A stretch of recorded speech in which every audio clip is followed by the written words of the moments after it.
Dengan keluarnya putusan Mahkamah Konstitusi nomor 69 tahun 2015, terjadi perubahan berkaitan dengan pembuatan perjanjian perkawinan.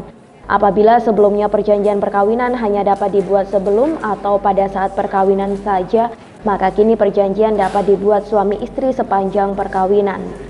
Nantinya perjanjian tersebut dibuat secara tertulis dan kemudian disahkan oleh pegawai pencatat perkawinan atau mereka dapat meminta bantuan notaris untuk membuat akta perjanjian perkawinan. Dalam hal ini untuk perjanjian perkawinan yang biasa diperjanjikan yakni terkait harta suami istri maupun perlindungan terhadap tagihan hutang salah satu pihak, sehingga pihak lainnya yang tidak terkait hutang dapat terlindungi.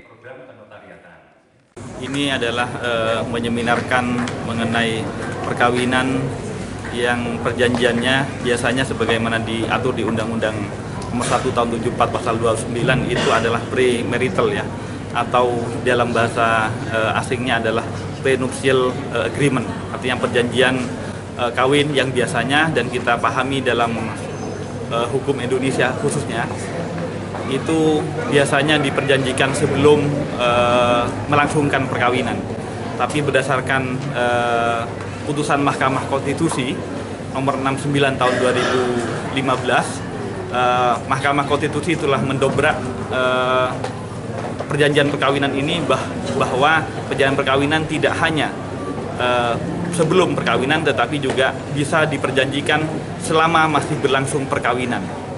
Ya. Soal perjanjian kira-kira materi apa saja Pak yang harus yang biasanya diperjanjikan tentang premarital nuptial ini atau nuptial agreement ini biasanya berkaitan dengan harta, yaitu harta-harta yang akan dipisahkan, akan diklarifikasi mana milik sang suami, mana milik sang istri, termasuk juga untuk melindungi dari debt collect ataupun tagihan-tagihan hutang terhadap pihak-pihak yang memiliki hutang dalam perkawinan. Misalnya saya, supaya kemudian saya berhutang, istri saya terlindungi ketika dalam perkawinan tersebut dia ditagih oleh pihak-pihak yang tidak berhubungan dengan hutang saya.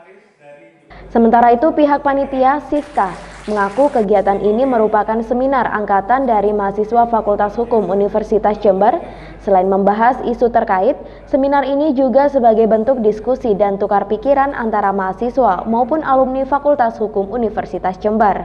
Seminar angkatan, jadi setiap mahasiswa magister kenotariatan di Universitas Jember itu harus mengadakan seminar angkatan.